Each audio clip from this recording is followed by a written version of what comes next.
Good evening, everybody. Welcome to I hereby open our regular meeting. Mrs. Zeta is not here today, but I'd like to welcome you all and to those online. And I hereby open the meeting at 6:01. Do we have, we're going to report on closed session. Does anybody have anything to report on? Oh, no report. Okay, so this meeting is being recorded for live streaming and archiving on the district YouTube channel. Nevaeh, would you like to lead us in the Pledge of Allegiance?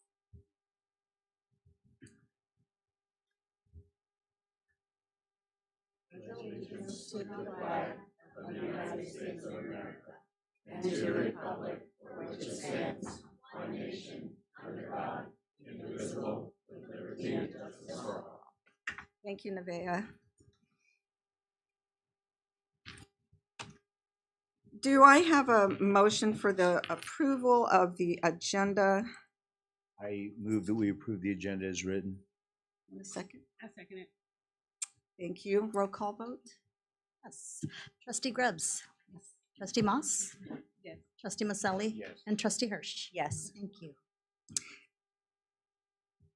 And Dr. Wright, you're on.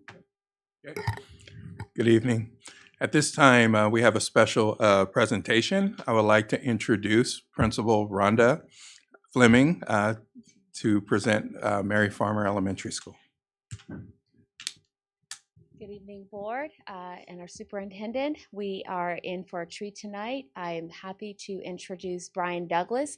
He is one of the 4th grade teachers at our school site, and he also leads a group called Student Leaders in Action, which you will get to hear from tonight, and all of the amazing work that our scholars have been up to. So I'm going to pass it over to Mr. Douglas.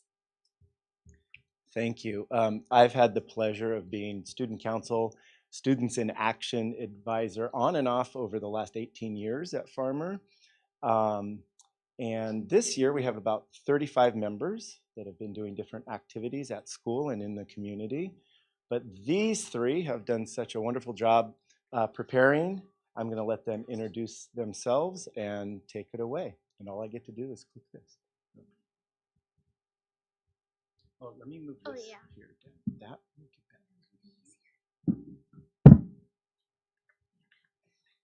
Good evening. I'm Sophie Tanner. I'm Sienna Howe. And I'm Mackenzie Kirkpatrick. We are here to talk about Students in Action at Mary Farmer and some of the activities we have done in the past 2 years. At Mary Farmer Students in Action, it's not like the student council idea. We don't have a president or a treasurer. We all make decisions as a group. No person more controlling than the next. All of our ideas come from kids rather than adults, and we vote on the ideas. Students in Action was based on something called Roots and Shoots made by Jane Goodall, where you're supposed to look for things that need to change in your community. One of the activities we did is Earth Day. During Earth Day week, we did painting rocks that you can lay around the community, composting extra lunch items like apple cores. We made bird feeders out of plastic water bottles. We did leaf rubbing and plants to take home. Another one of the things we did is Kindness Week. Kindness Week is a special week where we do certain activities. For example, we did a kindness checklist, we painted kindness rocks, we made a kindness bookmark, we drew with chalk, we made boxes and put kindness messages in there for someone to take if they are having a bad day or just want a compliment. Here at Students in Action, we usually do a fundraiser every year, and this year's fundraiser was Coins for Kids. Coins for Kids was a fundraiser for kids with cancer and scoliosis. We presented to all the classes and explained what scoliosis and cancer is and how it affects people worldwide. We raised around $400 and split in half for each organization. Another activity we voted on was cookies for seniors. After school, we baked cookies at each of our houses. During our free time, we made cards to go with the cookies. Then we delivered the cookies and cards during bingo time. Another one of last year's fundraisers we voted on was a shelter drive for animals and unhoused people. We made 101 bags. In every bag, we put protein bars, socks, toiletries, bottled water, etc. We also put in handmade cards by all of the fellow students in action. Last year during assemblies, students in action would go up on stage and talk about Spirit Week and other upcoming events and activities. Thank Thank you all for listening to us.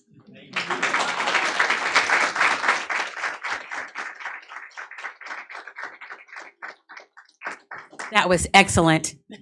That was so amazing. Loved it. Thank you so much. That was incredible. So now we come to student reports. And Nevaeh Avalos, would you like to start? Good evening, President Zeta, but Oh, well, yeah. Superintendent Dr. Wright, fellow trustees, and cabinet members. Our outdoor ed and oceanography classes went sailing on the replica of the Matthew Turner last week. On board, we conducted marine science experiments as well as learning about marine life out on the bay. We saw whales, porpoises, and seals. We have been getting ready for graduation. Oof. We will have our senior send-off next Wednesday. We will be signing yearbooks and handing out advisory awards. We would like to thank Mary Farmer and Robert Semple for allowing us to partner with them through the year. We have enjoyed being their playground pals and math tutors. We hope to continue this partnership next year. Lastly, I would like to introduce Aaliyah Blackman and Jackie Garcia over here. They will be Liberty School representatives for next year, and I know that they will represent Liberty very well. Also, I would like to personally thank all of you guys for this opportunity and experience being up here and doing this. And on behalf of Liberty High School, thank you guys.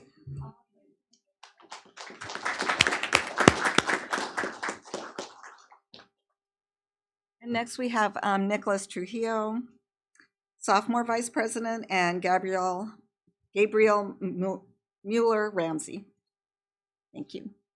Good evening, board clerk Grubbs, Superintendent Dr. Wright, fellow trustees and cabinet members.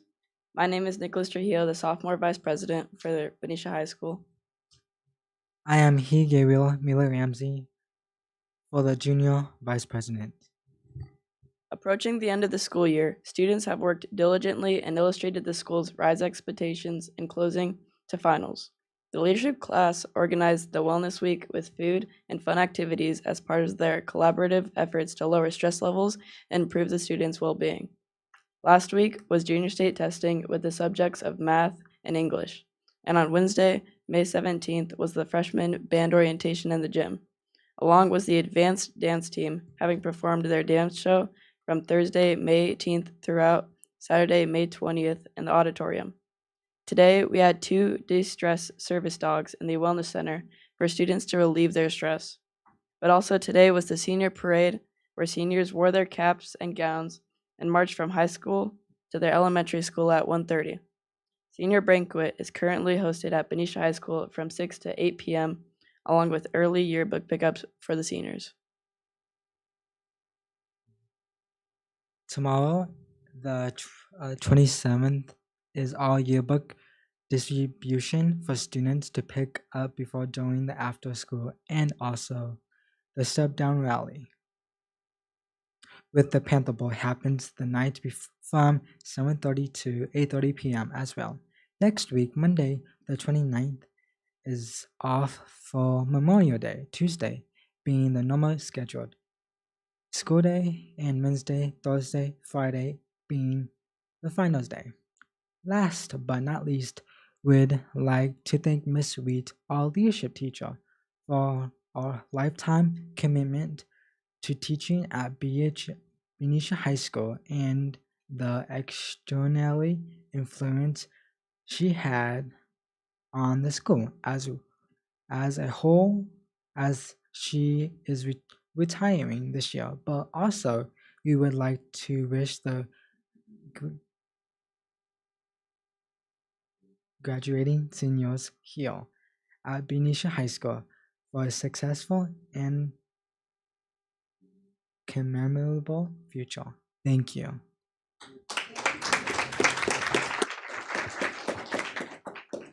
Thank you, Nicholas, Gabriel, and Nevaeh. And if you guys would like to, And before you leave, Nevaeh, if I can just say one thing. Thank you for serving as a student rep. We know that this is your last meeting, and you have been outstanding, and you light up the room, and we know that your future is bright. But thank you, and you will be missed.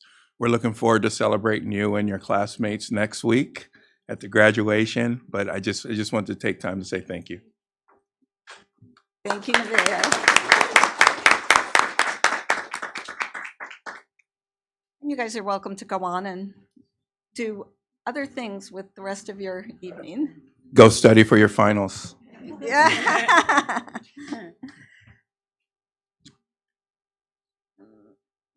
And then Dr. Wright. All right, good evening. I want to start today again by thanking our wonderful community partners. We have so many of them, but tonight I want to thank Kiwanis for supporting our LCAP literacy goal of ensuring that every student's reading by the third grade. They've donated 306 books to every third grade student in the district to make sure that they have some summer reading. So we really appreciate the support for this program and all the other support that they've provided us throughout the year. I had an opportunity to visit a classroom at BMS last week, as well as some other of my colleagues. I know Dr. Beatson went, and I know Dr. Gill went as well. Mrs. Ramirez and students, thank you for inviting us.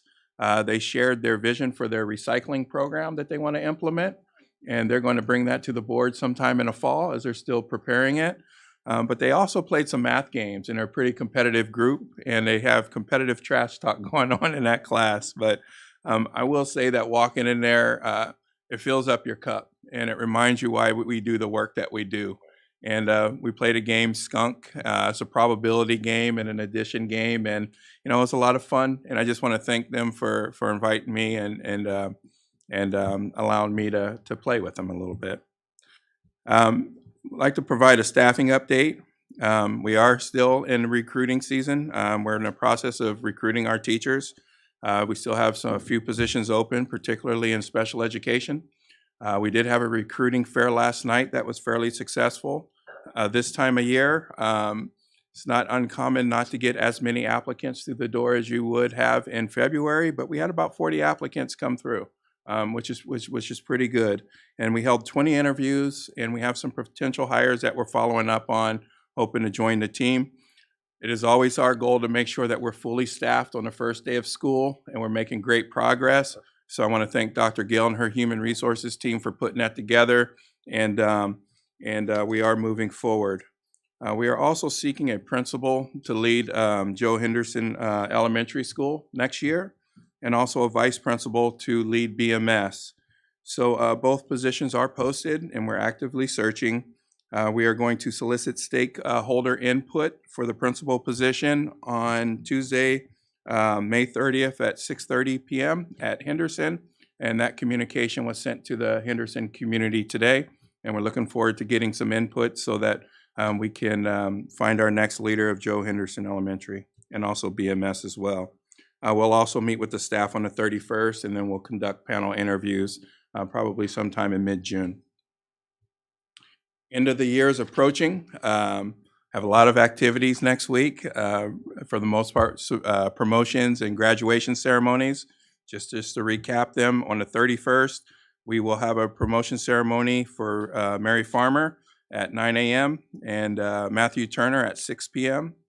On June 1st, we will have a promotion ceremony at BMS at 2:15 and at Liberty High School's graduation ceremony at 6 p.m. On the 2nd, we will have a promotion ceremony for Robert Simple at 9 a.m. and Joe Henderson on the 2nd at 10 a.m. And then on June 3rd, we will celebrate BHS graduation ceremony at 10 a.m. at the stadium. And that's all I have for today. Thank you. Thank you, Dr. Wright. Do we have any board reports? I have one. I went to the Matthew Turner senior walk today. I got to see many of my former students, and it's just so fantastic. The senior walk has the seniors go to their elementary school, and they walk in their caps and gowns, and it's so impressive, and all the kids are outside, and they parade around the campus, and it is amazing to see. It is amazing to see the growth, especially physical growth. I mean, they were this tall, and now they're very tall, but they're so proud. And they have so much to be proud about, and we are so proud of them. They were anxious to share what they were doing next, what their next steps were. They were anxious to share what their chords meant. It's a wonderful tradition that we have at Benicia Unified. So I just want to share that. Thank you. I have something to share as well, actually.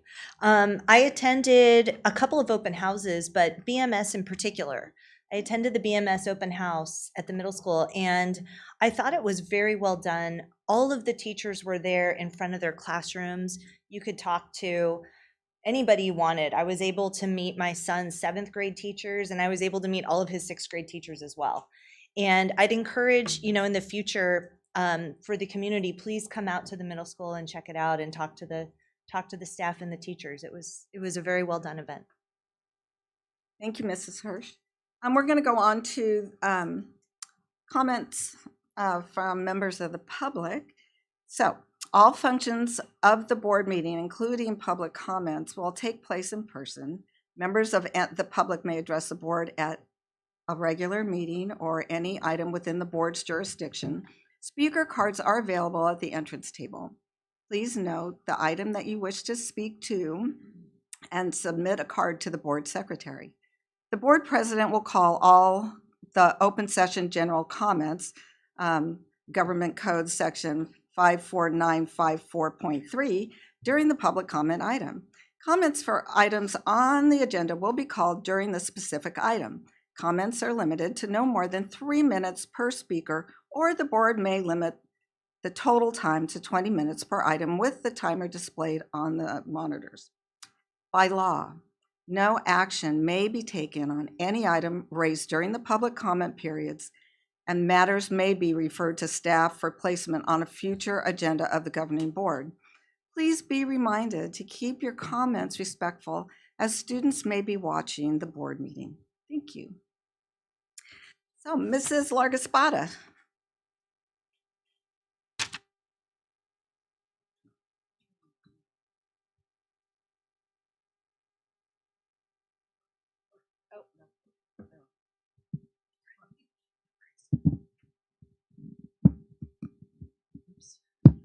All right, is that good enough?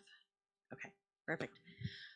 Good evening, my name is Jennifer Largaspada, and I'm the parent of 2 Benicia High School students, and I actually saw Trustee Grubbs at the Matthew Turner clap-off today, which was really amazing. I echo her sentiments on that.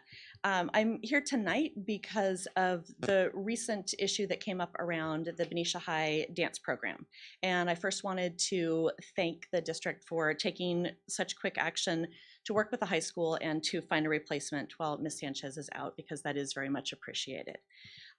However, it appears the plans right now are to keep only keep a third of the program, basically 2 of the 3 dance classes and none of the yoga classes. And I am encouraging the district to do everything possible to keep the entire program intact. Not only so Ms. Sanchez has her full program to return to when she comes back from her leave, which she spent the last several years very carefully building, but also so that the students who prefer an alternative to traditional PE have a place. Because not all students are comfortable in regular PE, and having dance or yoga as an alternative to the traditional requirement is extremely important. And I encourage the district to make sure these students are supported and that their needs are not forgotten. And I also want to comment on the way this issue came to light. because it was extremely disappointing that there was no communication to parents or students in the program that this was a possible issue for next year. It came up inadvertently when a student was notified by their counselor that dance was not an option for next year. And so the student was notified because they didn't have a backup elective chosen, and one student got this notification. So there were only 2 weeks of school left at the point when this came out. What was the plan for communicating this out to the students and the parents that are involved in this program? Some of them that have been in this their entire high school career.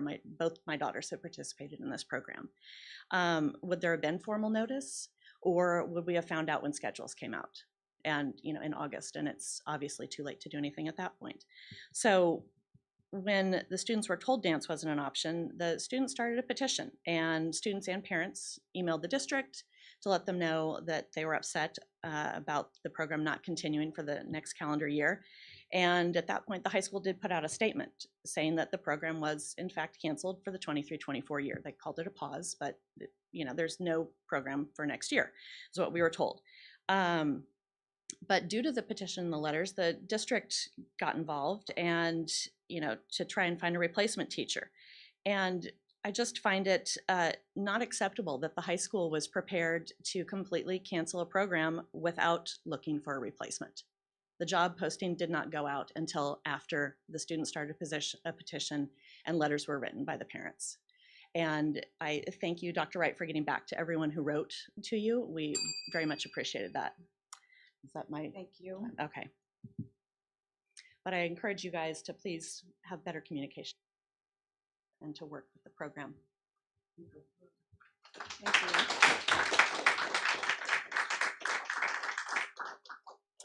And next we have Jennifer, and I'm sorry, I'm going to do the very best on your name here.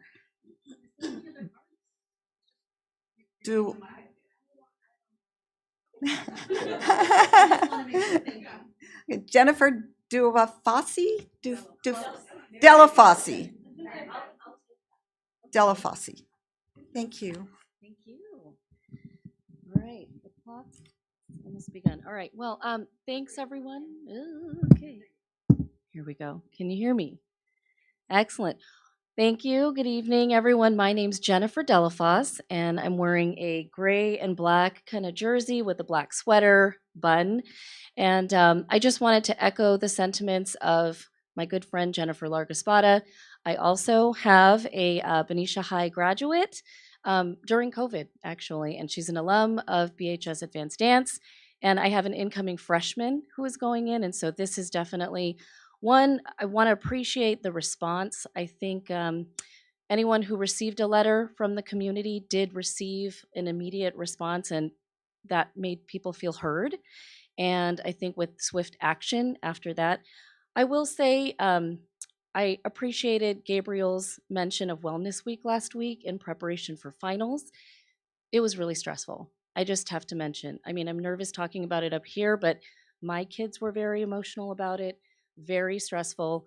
Of course, this information came out on the second night of the show. And so I just wanted to stress that it was not just surprising, but it was an emotional, I think, week in general for the kids.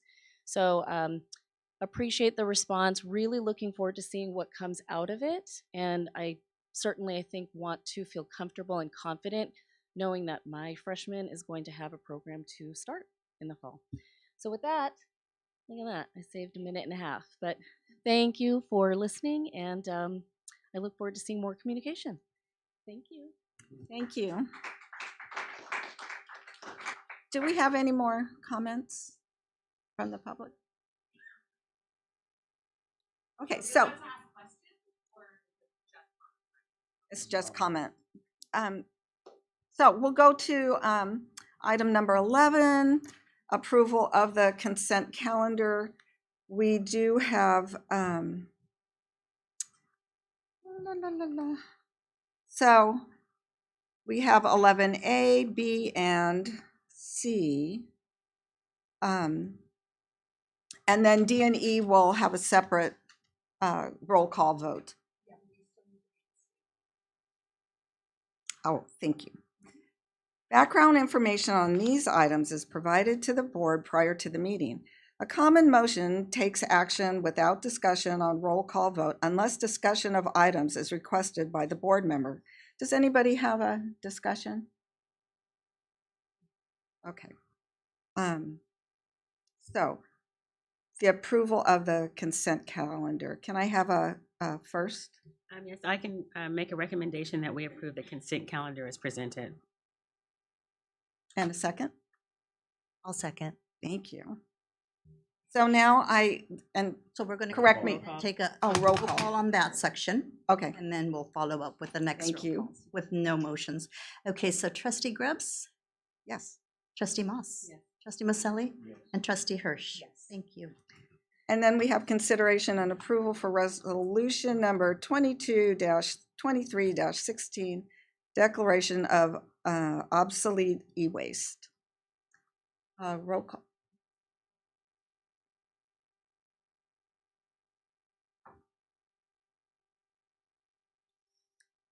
So trustee Grubbs. Can I have a first, please? We're Oh, going we with did the that? same motion of Oh, the okay, entire okay, consent calendar. okay. So it's going to be the first by Dr. Moss and the second by trustee Hirsch. Okay. And now I'm going to do the roll call, and it's going to be trustee Grubbs, Thank you. Yes. trustee Moss, trustee Maselli, and trustee Hirsch. Yes. Thank you. And then we have consideration of 11E, consideration and approval of resolution number 22-23-17, declaration of obsolete Benicia High School textbooks 2023. Can we have a roll call, please? Absolutely. Trustee Grubbs. Yes. Trustee Moss. Yes. Trustee Maselli. Yes. And trustee Hirsch. Yes. So now we're coming to our public hearing. Do we have, am I closing out now? Okay. So I'm gonna close our meeting and go and open our public hearing. So our public hearing and discussion of the local control and accountability plan. Dr. Beetson.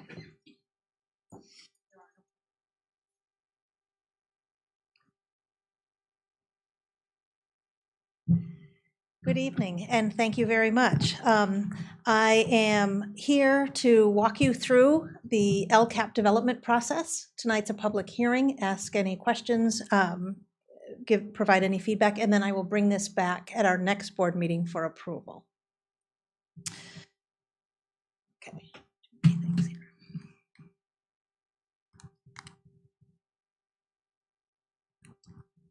It's not working.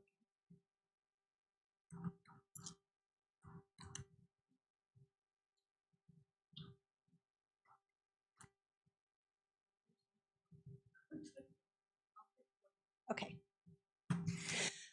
Great. So thank you. So I want to just take a minute and walk you through the flow of the presentation. The first part I will talk about is the strategic plan process and what are the requirements, how is the template built, and all the different components inside of the LCAP itself.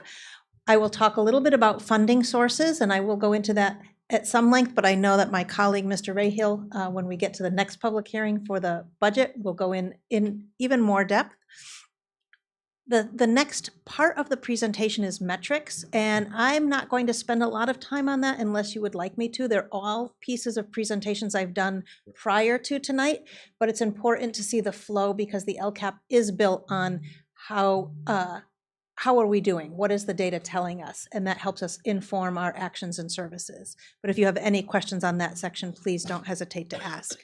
I'll spend some time on goals, actions, and services to remind us what's in the LCAP and what's paid with one-time funding so that we know what we have moving forward. The fifth area of the presentation is really talking about increased and improved services. So those are already in section 4, but I will explain a little bit more about that later. And then finally, in the LCAP itself, there are tables at the back of the LCAP document. It's 100 pages that break all the information down into tables so that you can see the budget. You can, okay, thank you. So I'm not, as I start every presentation, the vision and beliefs and characteristics drive the work that we do here in Benicia Unified. So it's always important for us to know that this whole LCAP is built to serve all students, to make sure that they're achieving at their highest level. Next slide. And then we also developed an equity statement this year that is, you'll be able to see evidence of that through the LCAP and the different goals that we have as well. So the LCAP process. In 2013, the local control funding formula, the new way the state distributed funds to school districts came into effect, and alongside that came the requirement for districts to create a local control accountability plan, or an LCAP. And that really is to show how is the district spending their funding based on student need. One other component of that legislation was supplemental funding, and that is funding that is particular to call out how do we increase and improve services for some of our most vulnerable populations, and the state categorizes that as unduplicated students, and that means students who are English learners, foster youth, homeless youth, and socioeconomically disadvantaged. And so it's part of our general fund, but we have to carve out a portion of that to address those needs.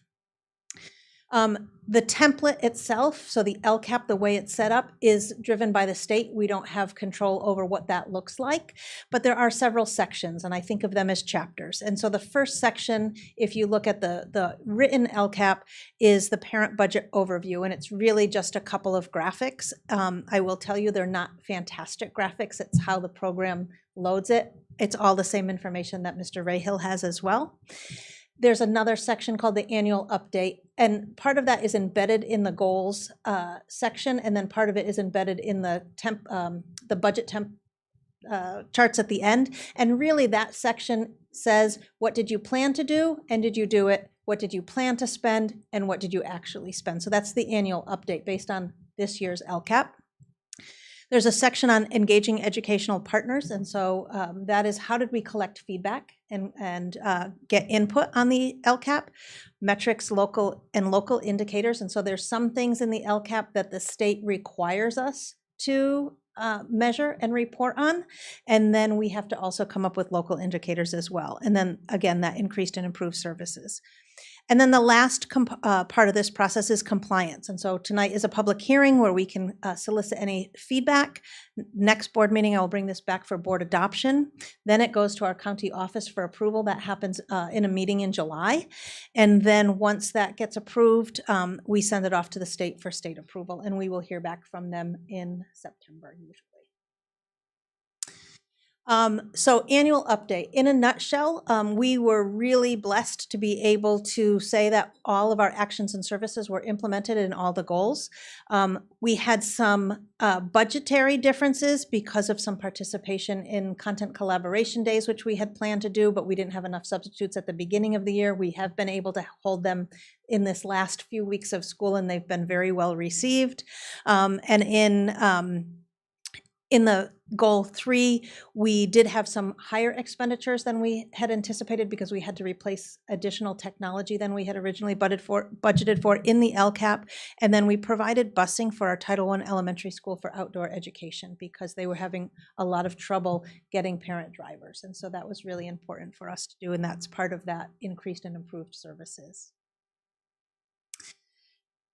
This slide really is just showing all the different groups that we've solicited feedback with. Some of it was done in parent meetings and other was done in surveys. And so we collected a lot of feedback over 50 different opportunities. Sometimes it was about the whole LCAP and other times it was about different components of the LCAP. Funding, and again, Mr. Rahill will get into more of this, but funding comes to us in a couple of different ways. The first is the principal apportionment, and that is the primary source of the funding we get from the state. And we get different amounts of funding on different types of students, if you will. So younger students get one amount, older students get another amount. If a student is in special education, we get a different amount for them. So all of that, they look at our demographics and figure out what kind of funding that we get. And then we build the LCAP based on that. The other piece is that we have to use 20% of that to do the increased and improved services for those student groups that I mentioned before. Does that make sense? Okay. And then the other really big thing that has lifted this LCAP up over the last, next year will be the third year of this LCAP, are these one-time grants that we've gotten. And you've seen this slide before. So since 2020, we have received almost $14 million in one-time grants as COVID relief grants. That has provided us the opportunity to increase a lot of services and positions to help students transition back to in-person schooling. And we were pretty strategic, as you know, that we took each one of those grants and tried to lay them side by side so that we could extend those actions and services for as long as possible. Because we know that anytime you include a new program, it takes some time to get established. And so we've been really lucky that for the 2 years of this LCAP, we've been able to do that, and we will be able to continue that into next year as well. And so we really look at the funding inside the LCAP as comprehensive. It comes from many different pots of money. So we have some money that's donations. So Valero, for instance, donates money for a Benicia Reads program and for our STEAM program that happens at the elementary school. We have our local control funding formula. We get some Title I money. We have other local funds like lottery funds that come to us, and then state and federal one-time grants. So all of that is woven together to create this LCAP. So now I'm on to the compliance, some of the compliance pieces. So one of the requirements of the LCAP is that we address 8 state priorities. And that is done through highlighting metrics inside of our LCAP. And so we use data from our dashboard and local self-reporting data used to monitor progress. So we have to talk about state standards, services, student outcomes, student achievement. And so all of that data is spread out throughout the different goals in the LCAP for us to monitor our progress. And the next slide actually gets into that a little bit more. So here you can see those 8 state priorities. The ones with the little asterisk are local indicators, which means we self-report on those. Those are just the different components and different data sources that we use to monitor progress in each of those 8 state priority areas. Is there any questions so far? Okay. Again, another slide that just identifies what are those data points that we look at on an ongoing basis, both state and local.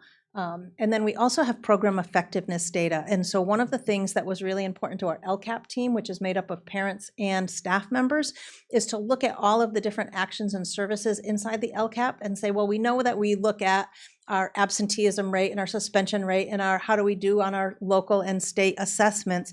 But how do we know if wellness centers are making a difference? What is the data behind that? So we identified metrics for every single action and that we're monitoring. They're not perfect. I'm going to be honest. They're not perfect direct alignments, but we are trying to really monitor the different effectiveness of each of those actions and services. And so now we get to the chunk of slides, and I want to get some feedback from you if you'd like me to go through all of these again.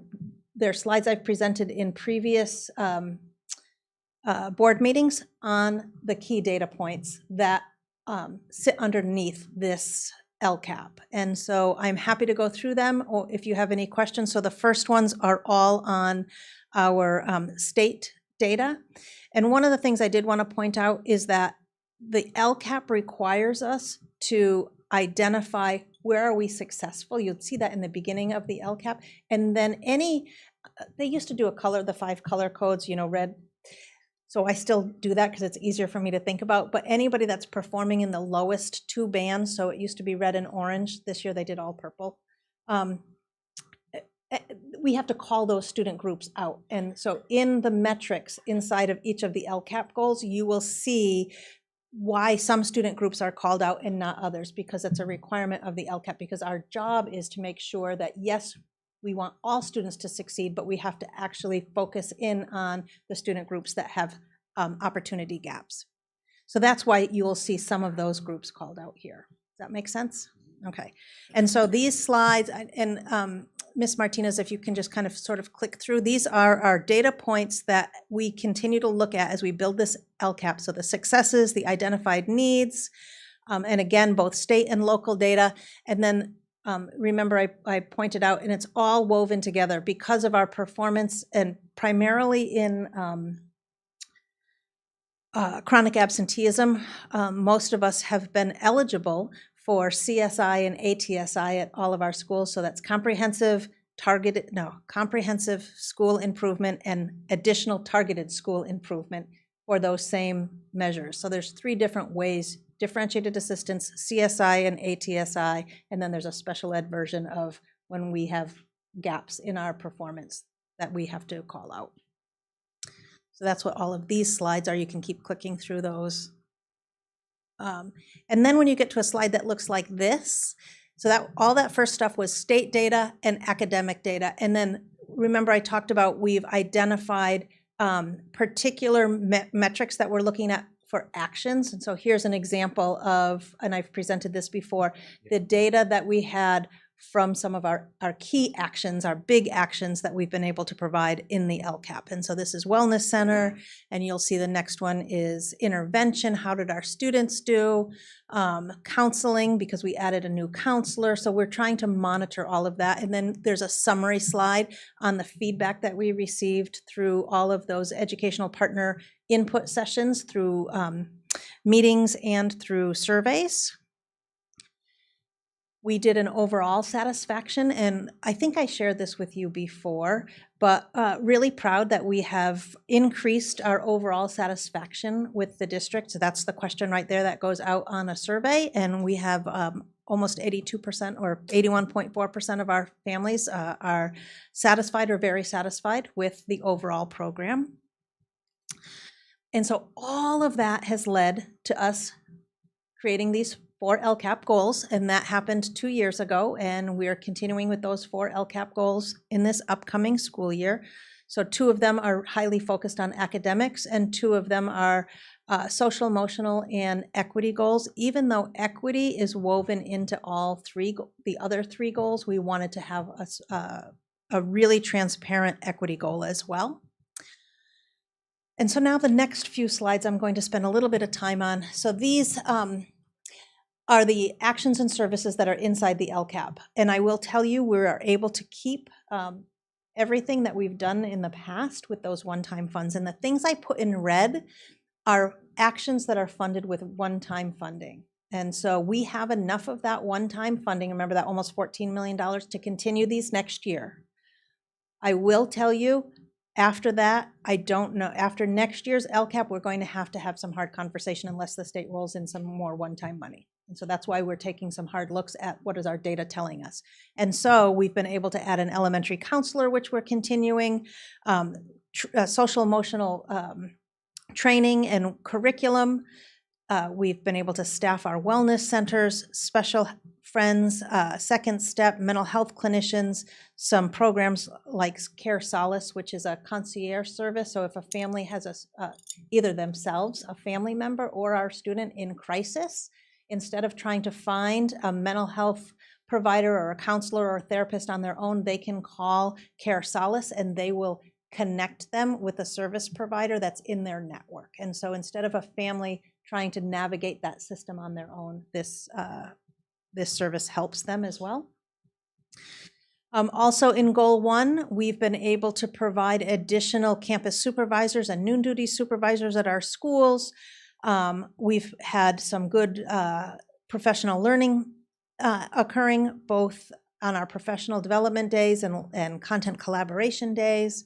And then one of the new things that we're adding in next year is an attendance campaign. And so Dr. Ovik, he's presented here before for us, is working with our sites to develop a really robust attendance campaign because, as you know, and I think you'll hear again from Mr. Rahill, is that our attendance, our chronic absenteeism is really high, which is affecting our ADA. And that is true both right here and across the state and across the nation.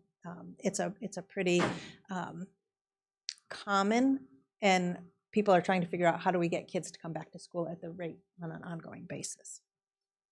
Goal 2, we've been really privileged to be able to have intervention instructional assistants and teachers so we can serve more kids in goals 2 and 3 on the academic side. We've been able, like I said, content collaboration days were rough at the beginning of the year because we didn't have enough substitutes, but we just had some really powerful ones in the last few weeks run by Miss Stephanie Rice. We have been able to provide direct instruction for our English learners through a pull-out model because we've been able to have a teacher on special assignment that is working, providing that direct instruction for students TK to 12. And then really one of the important things is how do we know what we're doing and if it's really working, and that's through a robust local assessment system, TK to 12. We've been able to provide additional elementary teachers to keep the teacher-student ratio a little bit lower and not have combination classes for the last couple of years. We're able to continue that next year. This next one is not funded with this kind of one-time money, but I want to pause for a minute on this piece, which is providing core, supplementary, and intervention curriculum. So each year we get some other state funds from the lottery, so go buy lottery tickets, because we get money from lottery that goes to textbooks. And over the last several years, we haven't done a lot of adoption. We've started lately because you've heard Mrs. Rice bringing this curriculum and this curriculum. But because of several different things, one was COVID, one was the state changing their timelines for when adoptions occur, another was because the state was updating their frameworks and standards, and so you don't want to adopt a new curriculum until those frameworks and standards are ready. So many reasons that for several years we had some buildup of that lottery money. And so we've been able to spend that down. That's a good thing and a bad thing, but we've started to really do some new adoptions, primarily at the secondary level over the last couple of years. So our history that you've just approved, our world language that you've just approved, science at the middle school. So we've done a lot of that adoption. And so that kind of buildup of extra lottery money is pretty much gone. And there's some things that we need to adopt for next year, not only new adoption, but the ongoing cost of curriculum. And so all of the online subscription that goes with a textbook, all of the workbooks that you need to purchase annually, all of the additional supplemental programs, those all cost quite a bit of money. And I think Mr. Rahill presented a 5-year sort of general plan. And so we're looking at over $1 million a year in ongoing costs for curriculum. And so that we will be utilizing any of that carryover so that we can continue to provide teachers with the tools that they need to teach in the classroom. So it's gotten really expensive. So an adoption that we will be looking at for K-3 in English language arts, which is really based on the foundations of science of reading, phonemic awareness, phonics, is well over $400,000 just for those grade levels. And so when you think about we get $300,000 in lottery money, we're already, So anyway, I just wanted to pause there for a minute because it's not paid with those one-time funds, but it is an ongoing need. Anyway, back to what's in the LCAP. Next slide. We have college and career counseling. Part of that is funded to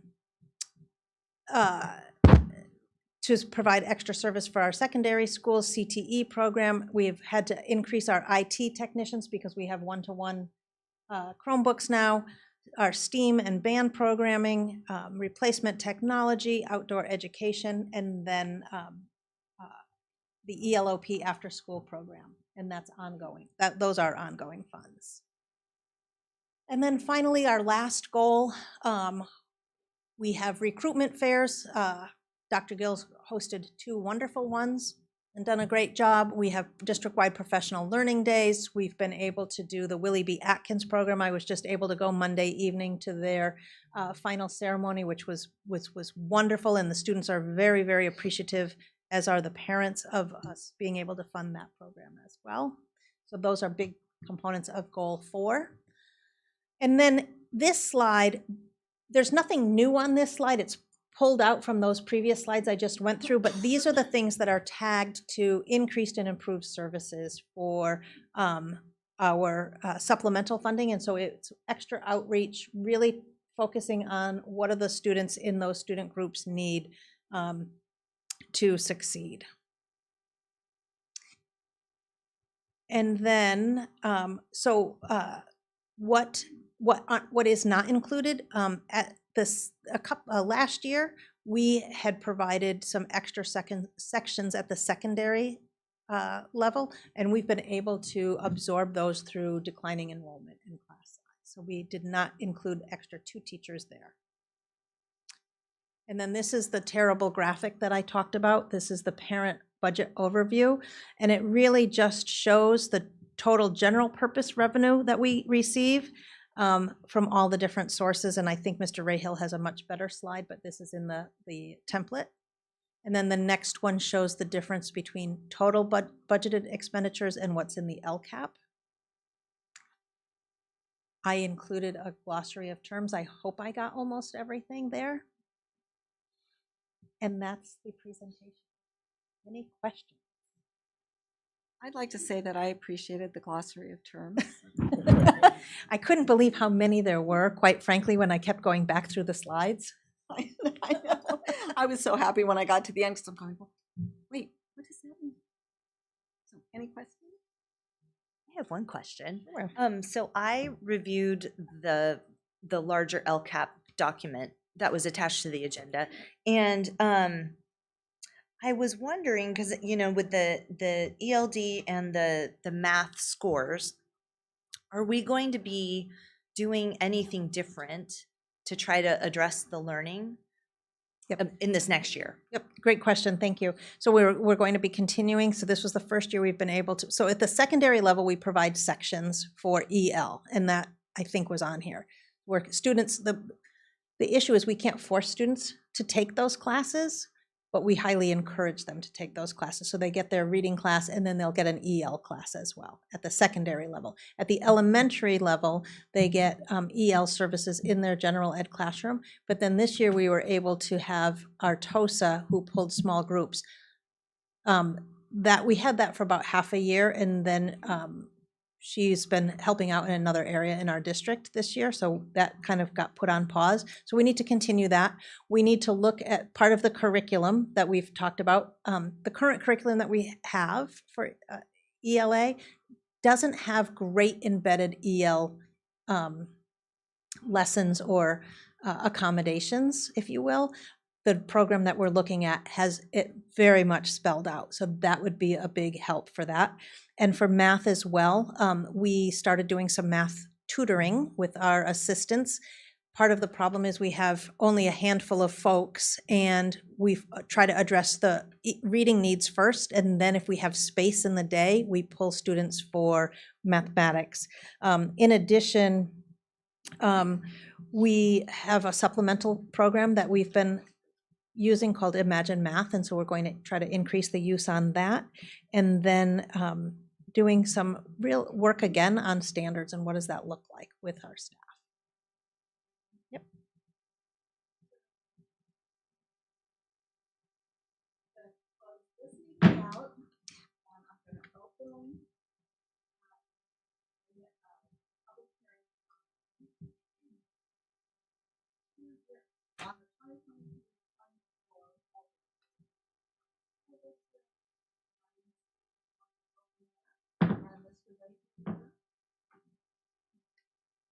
Yeah, good evening. We have the public hearing tonight on the 23-24 school district budget. And we have put together a financial report for you. As we have in the past, we basically provide a quarterly report on the district finances every quarter of the fiscal year.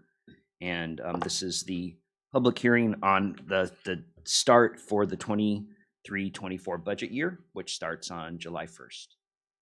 So in the packet that you have, this first page, there are a lot of numbers on this page. The purpose is to just identify those key fiscal factors that a school district looks at when it puts together its budget for the school year. And we just recognize as a school district, we provide the educational services with our staff and the salary and benefit costs associated with hiring and providing the staff to provide those services. So we have our salaries and related benefits, including retirement systems and workers' comp. We just heard a public hearing on our LCAP, our Local Control Accountability Plan, which in our district, we've been utilizing one-time funds that have been coming to the districts in California. It started a little bit before COVID, really expanded during COVID, and now is more referred to as stimulus funds. And so we have pulled those funds together, and we have not spent them all in 1 year. We've kind of developed a rolling 3-year plan to continue the programs in the LCAP. And there is a current proposal by the governor in his May revise to reduce some of those one-time funds, which could impact our outer years, not next year, but the year after and the outer years about what we can do. And we'll have to have conversations about that starting next year if we need to do some prioritizing. One of the line items there in the second section, we just wanted to point out in our special ed program that we are facing a pretty significant financial reduction with our special ed fundings to provide those special ed services to our students. And so next year, our district will have its special education funds reduced by $587,000. So that's a really big hit. Other districts throughout the state are also can be reflecting some revenue reductions. It depends on each region. On top of that, as we serve our students, our program's growing, and we have additional costs with staff to provide those services. So our special ed program is essential and very important to our district. This is an attempt just to show the financial impact that it has on school districts throughout the state. Is there a simple way for people to be able to understand that reduction of 587,000, where that's originating from? Yeah, actually, in a slide in a couple moments, there's 9 different funding sources that we get for special ed. Most of that is state funds, but there is some federal funds. So you'll see that in just a couple slides. The next section in 3, we are funded based on our students attending school, not just on enrolling in our schools. And the state has a funding mechanism called the Local Control Funding Formula. And so we report our student attendance and they provide a rate. And so we closely monitor our student enrollment, which would impact our student attendance, and then also how well our our students are attending. Unfortunately, since COVID hit and after COVID, Benicia, like many other districts in California, our students just aren't attending school like they used to before COVID. And our district enjoyed about a 96% attendance rate before COVID, which meant that a student was attending school 96% of the time, which is pretty good. Now we just we're ending this last year, and it's about 92.5%. And so that's a big difference that it impacts the kids' education, and it also impacts how its school district gets funded. And so we want to monitor that really closely. In that section, number 3, in that column for 23-24, you can see that our school district, based on the way the state funds us, we will be funded on 130 less ADA next year. And that translates to over $1.5 million in lost fundings. Had we not experienced that, the district would have received those funds, but that's a real loss of ADA, and is the reason why we're with the proposed governor's cost of living allowance. I'm jumping ahead a little bit. It's down there on number 5. the governor's May revise includes a cost of living allowance for next year at 8.22%. Our actual dollars to the district is not equivalent to that 8.22%. It's closer to 5.1% due to the fact that we're losing ADA. So in that formula, it also includes what they call an unduplicated student percentage, which provides funding for students from that are in the free and reduced lunch program and or our English learners and or from foster homes. So we have about 26% of our population is in that. As we have declining enrollment, less students in our school, we look at our staffing and we adjust appropriately as we can to meet the needs. But if we need to adjust staffing, we do so at that time too, with less students coming into the schools. And so basically down at the bottom are LCFF funds. That's the biggest funding source in our school district for next school year. We're at $2,479,000, and that does reflect that 130 ADA loss. So a lot of numbers. It just is the purpose there is just to give you those key fiscal issues that all districts consider as they put their budget together. The next slide is a reminder of our employees that are in our retirement systems, and for the longest time, both systems were doing pretty good until recently, as many other systems and agencies were struggling with their financial goals, and we've seen increases in those pension costs. So this kind of documents that over the years. And we get into a series of pie charts now. I'll summarize it. If there's any of them that you want me to talk more about, please let me know. So our budget for 23-24, we have our revenues reported here at $60.5 million. The biggest blue piece and that little purple piece right after it is our LCFF funding. That's what we get for our students attending school. And then the remainder is from a variety of other state, federal, and local sources. This is the slide on the next tab that was asked about earlier from one of the board members, and we just wanted to take note of the pretty major change in our special ed revenues for 23-24. They're listed there, the 9 different sources. And you can see that the first 5 are from the state, the next 3 are from the federal government, and the last one is just a small amount from local sources.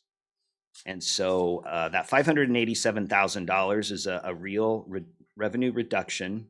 We do want to say, though, in 22-23, there was a $215,000 allocation, which was a one-time basis. Historically, the district has received one-time funds after the books have closed, but we have been told on several occasions not to expect any type of one-time payment for 23-24. So we'll continue to watch that. If there are savings, they could still come to us, but at this point we have no information that says what amount, if any, we would get. Is there on AB 602, the first one, what is that reduction just part of the general budget reduction? That we know the state's in, not perfect health right now. What would cause that $351,000 reduction? Yeah, so we, our school district, all school districts are required to be part of a special ed group called a SELPA, Local Planning Agency, Special Ed Local Planning Agency, I believe. And so Benicia has, since they were formed, has been part of the Solano County SELPA. And so the state and federal, I believe all of those go through the SELPA. And that group, as a regional agency, determines how to allocate it to the members, including Benicia. So the money's pooled, and then the SELPA gets together and decides how much each district gets? Or? Correct. Yeah, there's certain programs that are kept at the regional level, and so those programs would be paid for what they refer to as off the top. so that any member in the district could send students to that program, mainly probably high-cost programs that generally don't have a lot of population in them, but are still needed. And so this time through that process, unfortunately from the financial side, our district was not provided the same amount that it was this year. But those funds are also being provided at this point, the 8.22% COLA. So even with that COLA, the district is getting less than it got this year. We watch it, yeah, we do watch it very closely. As we continue and look at the expenditures budgeted at 61.2 million, which are higher than our revenues, and that's due to what we call carryovers for funds that we receive in prior years that we don't spend until later. And you can see in this pie chart, again, we mentioned earlier with our school district providing all the educational services through our employees, the salary for our certificated staff and classified staff and for those employee benefits are the majority of our budget, leaving about 13% for the supplies and services to operate the district. We wanted to provide, as we have in the past, I believe this is the first time we've added the 23-24 column for our FTE, which is our staffing full-time equivalency, the equivalency of one employee. And so we are pretty much staying flat. There's a few changes at each different category, but at about 477 FTE for 23-24, it's basically about the same as the current year. And those different groups are certificated teachers, other certificated staff, our classified support staff, as well as we have a few employees that are charged off to other funds in our food service, childcare, are the majority of the staffing in the other funds. I'll just refer, if you'd like to go into more detail, each one of those groups. This first page is for teachers. You can see the different types of teachers at the different school sites that we have. And our other certificated staffing includes counselors, our cabinet staff, some of our cabinet staff, as well as behaviorist, nurse, and psychs principals. Following page lists all the variety of our classified staff that are in the classroom and also what could be considered outside of the classroom, like library techs and custodians. And the last page are our other classified staff, some of our directors, as well as those programs in our other separate funds. I assume on the previous slide, classified is probably just a typo. 22, 23. Oh yeah, yes. Yep. Yeah, I assumed. I just wanted to, that one will change to 23-24 as well as on the other funds. Change that. Yeah, no worries. Okay, so there, so in the previous expenditure slides, it was a big pie chart with a lot of large $1 million numbers, and these next few we break it down for you, including the $16.6 million we have budgeted to spend on benefits. You can see that the majority of that, over half of that, is into the retirement systems, and then the next biggest piece would be about 25% of that cost into health benefits. The rest is a variety of dental and workers' comp, and a little bit for Medicare as well. In our supplies and equipment budgeted at $1.6 million, that is made up a majority of the instructional materials and supplies in the classrooms, with some for books. We do maintain our custodian and maintenance and grounds with the supplies that they need to do that, and a variety of other departments. Our services and capital outlay, the total of that altogether is about $5.9 million. And so we picked that apart because there is a lot that is considered services in our budget. And we will kind of peel the onion back. That first line is professional services at 2.7. We have another slide to break that apart. But you can see we've we crossed the $1 million mark on the utilities that we pay here in the district. And just down below, if we can scroll down a little bit on that slide, there at the bottom, you can see the utilities details. The payments to PG&E at $681,000, for water and sewer at $315,000, and then alarms, recycle, and some miscellaneous services there for utilities about $35,000. So next one, just a couple big ones too. Our insurance costs for the district's at about $576,000, and this one is on the tech devices and equipment. We have about $110,000 there. Moving on, I mentioned that first line item. Pardon? Oh, is this at the 2.7? Can you go back one slide, please? So on the last slide, we just had a 2.7 lump for professional services, and we just peel that back a little bit more. What's in that? Well, we have something called school program services at 1.6 million, which we do have one more slide to detail that. And then you can see the variety of other softwares, legal services, transportation, financial systems, and the costs associated in that pot of money. Again, this is detail from the previous slide. And then the last slide here on our program services peels back that last 1.7 million, of which we provide about 908,000 in special ed contracted services. To the extent that we don't have the staff to provide the services, we do contract for some services in that. And then we do have partners within our community to serve our ELOP program, which is our after school program, mainly at the elementary schools, serving a little bit at the middle school too. And Willie B. Atkins at the high school. Don't mind me asking, what kind of positions do we have to contract? A big part of the special ed contracted positions, speech. So we have, I believe, 5 FTE, of which we've been pretty steady employing 2. And sometimes we've had 3, but there's been some leaves associated with that. So we're on track to have, at this point, I believe, 2 employed speech teachers and 3 contracted. The contracted costs substantially more. I don't know if I would describe it as substantially more. I would say that it is a little bit more, but we did an analysis this last year, and based on the actuals, there wasn't as big of a difference as we thought. Yeah. Been told that it's big difference.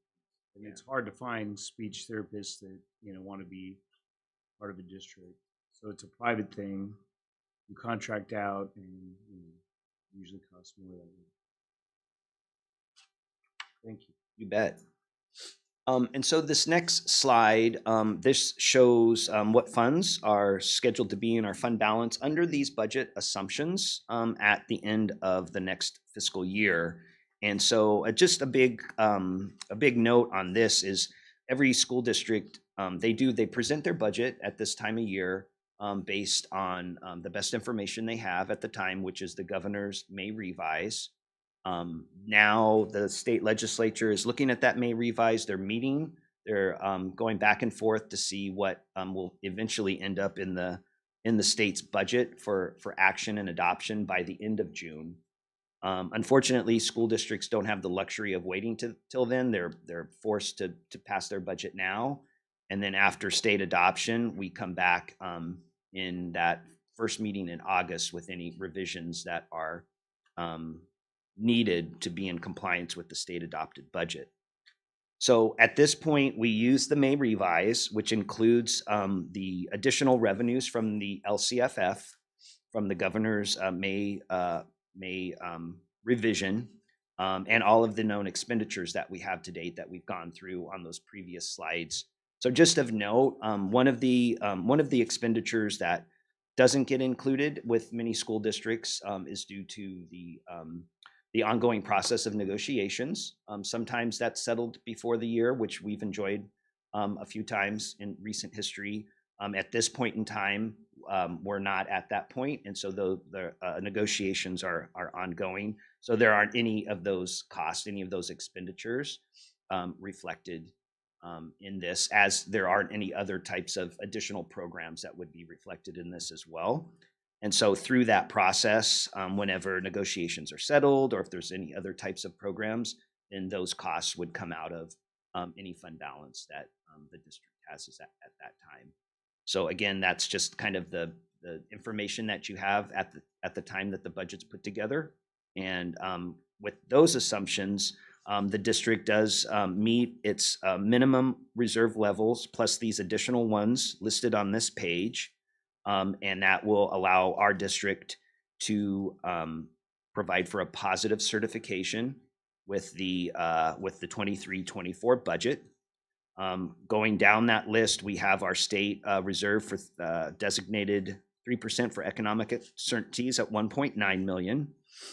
For about 10 years or more, the district has created a board policy reserve for an additional 2.9 million. When you add those two together, that is the equivalent of about 1 month of payroll for our district. And so when the district and the school board 10 years ago or so set that up, they wanted to just have additional safety net should an extreme crisis happen, equivalent to 1 month of payroll. We have a couple carryovers for future discussion of one-time monies and may revise funds. In addition to that, this next one for commitments on curriculum, technology, facilities, and OPEB. And so this $1,725,000 prior to this was listed as $1 million. And so what we're asking the school board to do is consider approving an additional resolution, which is a board agenda item tonight, and a couple action items ahead of to come up to increase that from $1 million to $1,725,000 in order to comply with the state's current requirement at a 10% reserve cap. And so it is a resolution that you're asked to provide for tonight to be in compliance. Otherwise, it's likely that the county office and the state would somehow reject or not positively certify the budget.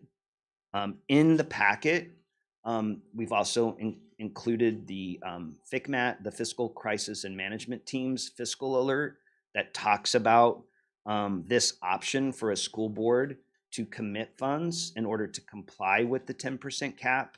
And there's a note there on page 3 of the fiscal alert that says at any time, the school board, in order to change that commitment, would just come back with a future resolution to uncommit those funds.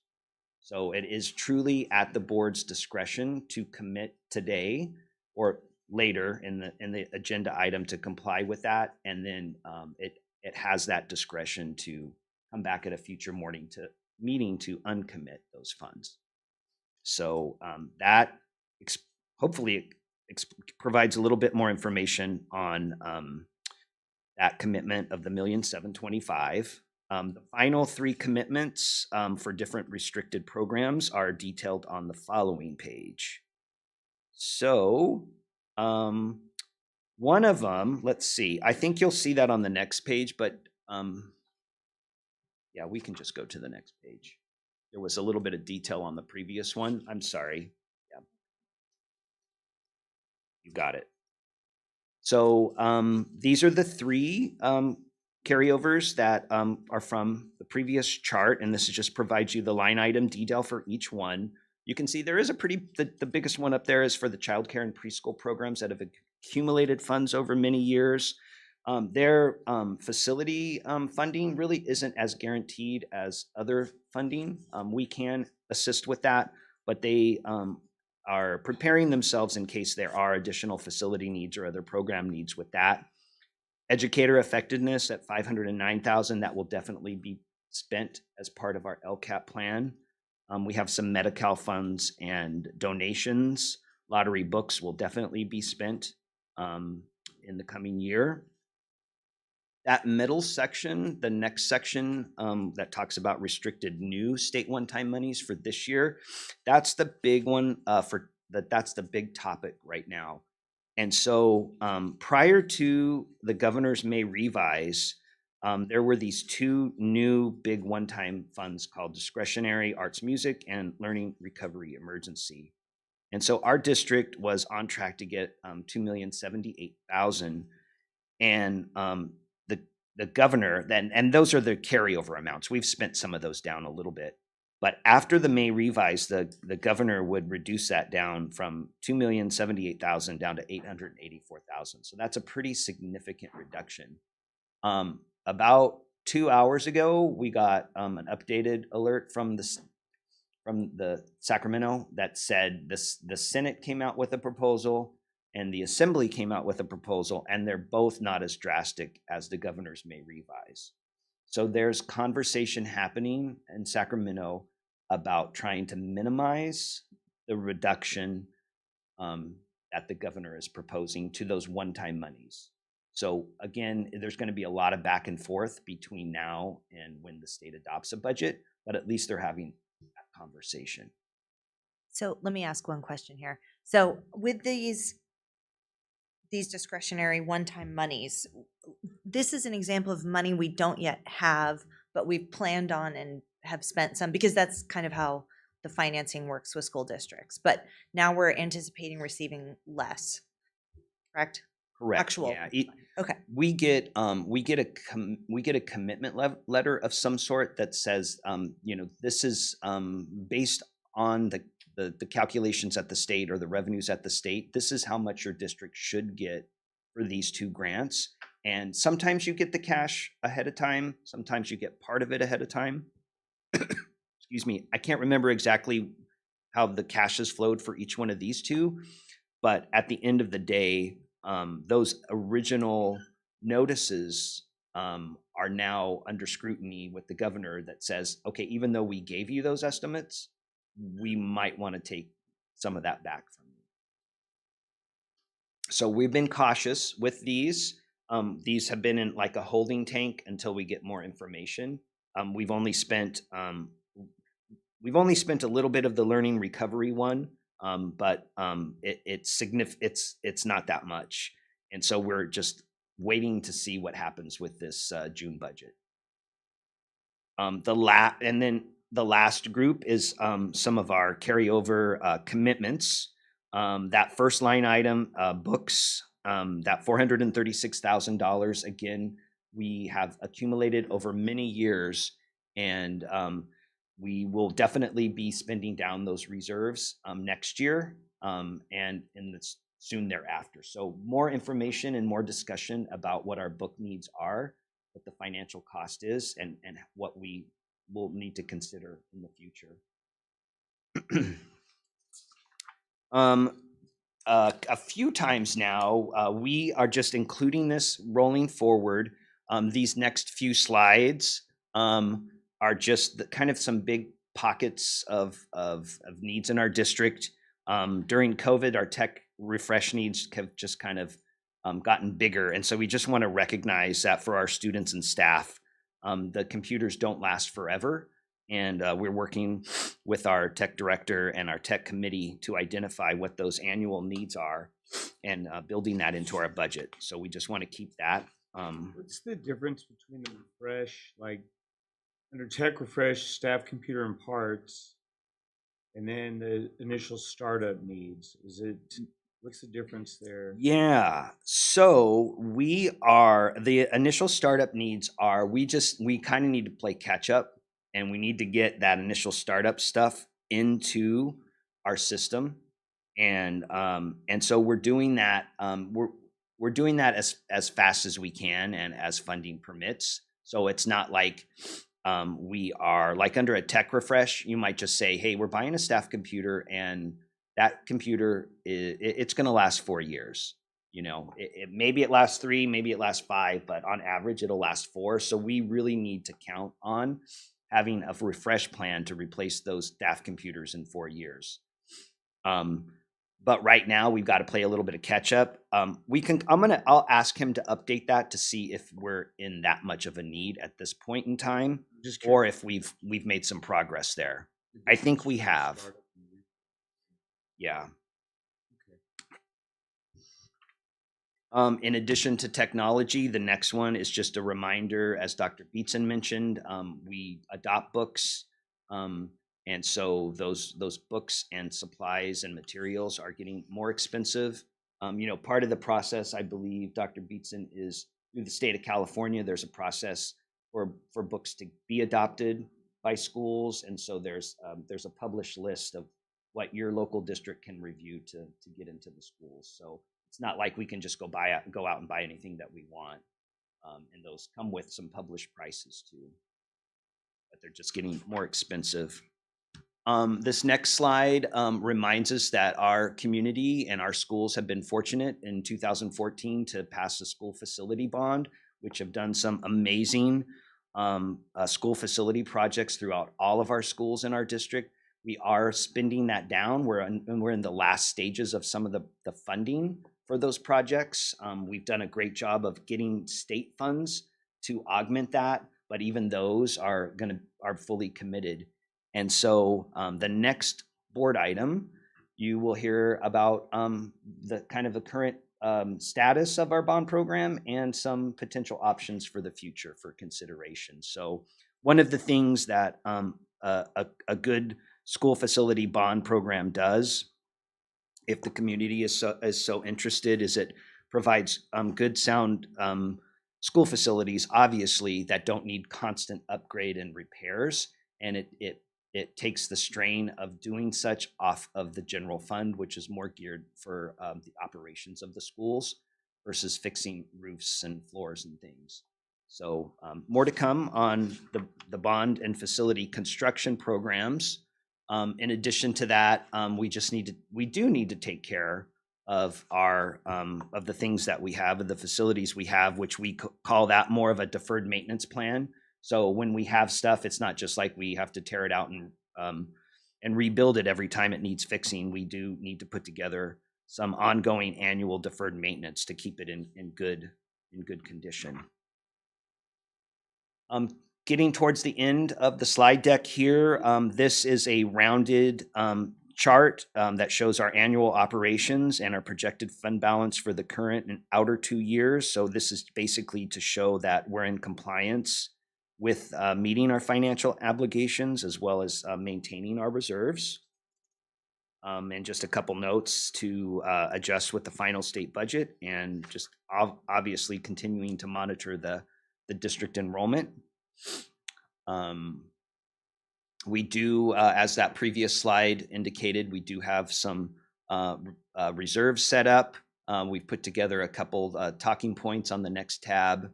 That just reminds us why school districts maintains reserves to operate a sound budget to protect against unforeseen circumstances. It lists additional ones. For a long time, when the state was in worse financial condition, they were deferring cash payments, giving IOUs. And so a reserve was a backup for local agencies to address any issues that might come with that. We include a couple other historical tabs here that shows what our annual operations and fund balance have been over the years on the next tab.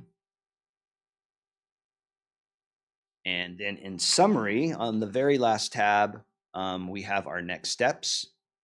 So June 2nd, almost a little bit over a week away, last day of school. Kids are out for summer. We'll still work a little, we'll work into June, because we'll come back on June 8th. We'll present this 23-24 budget again, where you'll be asked for your review and approval on June 8th. And then we send that up to the county office and the California Department of Education. And as I've said a couple times before, after the state officially adopts its budget by the end of June, we bring that back to you at that first meeting in August. You bet. Comment. I just have a comment. I just want to thank you. This is very complicated stuff, and I really appreciate the forward thinking and the planning in the coming years, and I know that we're going to have to be flexible.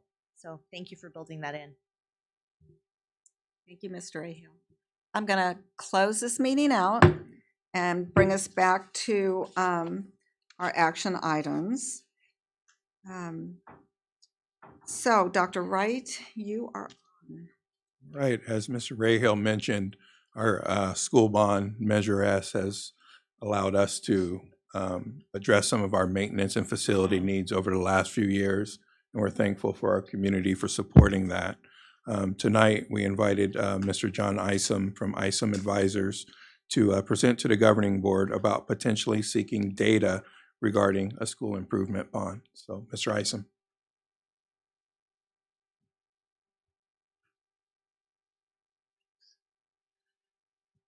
Good evening, members of the board, district administrators, and whoever's left in the audience. It's great to be here. I was like, this is one of the most important, from my perspective, one of the most important things you might be doing in the next 10 years, really. But I'm John Isom with Isom Advisors. We're the district's financial advisor, and we work with school districts to help them get funding for capital projects.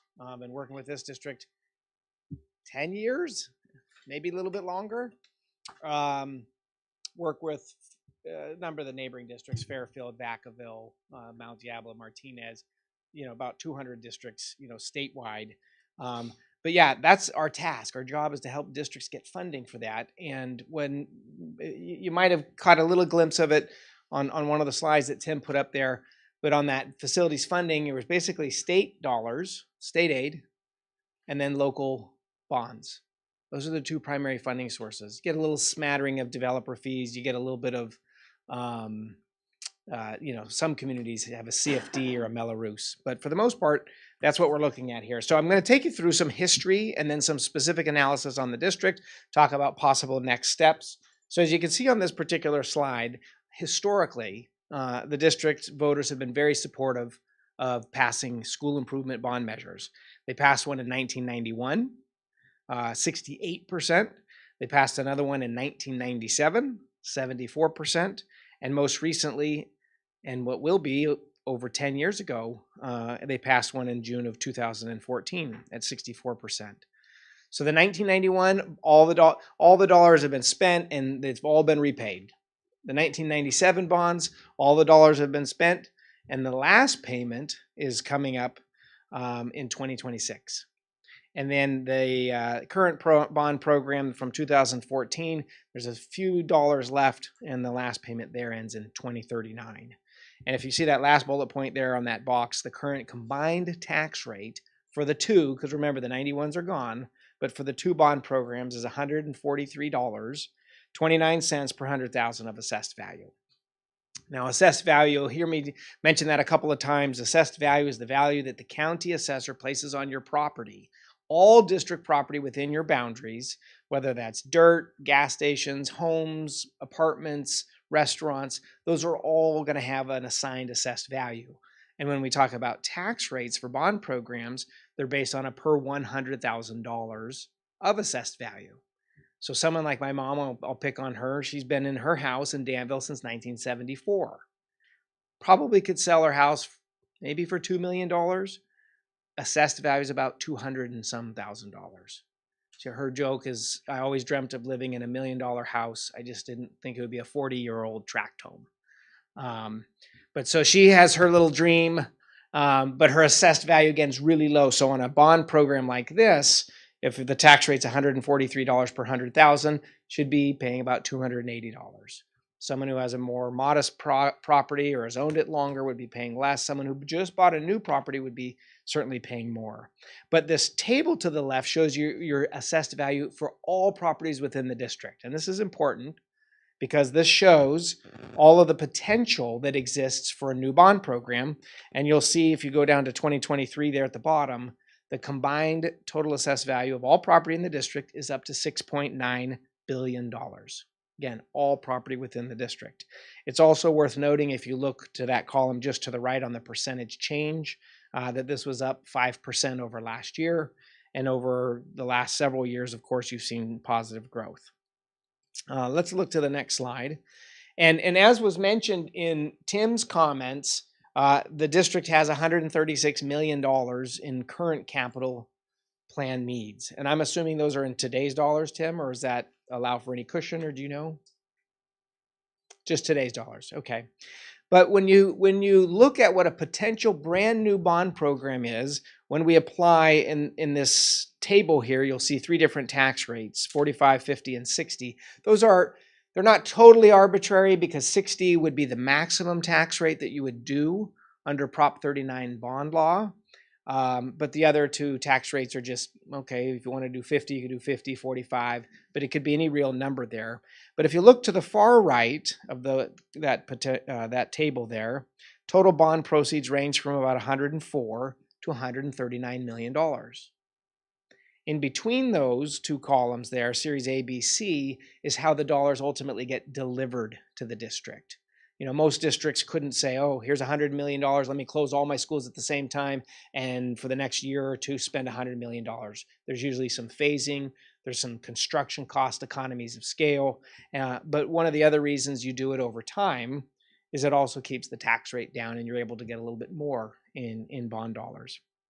If you wanted to be a little more aggressive in the bond program or stretch it out, you could get in excess of $139 million at a $60 tax rate. But this again gives you an idea of what you might be able to get. Now keep in mind, we don't need to go back a slide, but if you remember, the tax rate currently is $143. A new bond with these new taxes, when applied to the district's tax base, would add 45 or 50 or 60 or whatever number to the $143. Okay, but one thing that's fairly unique to the district, and I think is a fantastic opportunity, is this concept called a GEO-bond tax rate extension.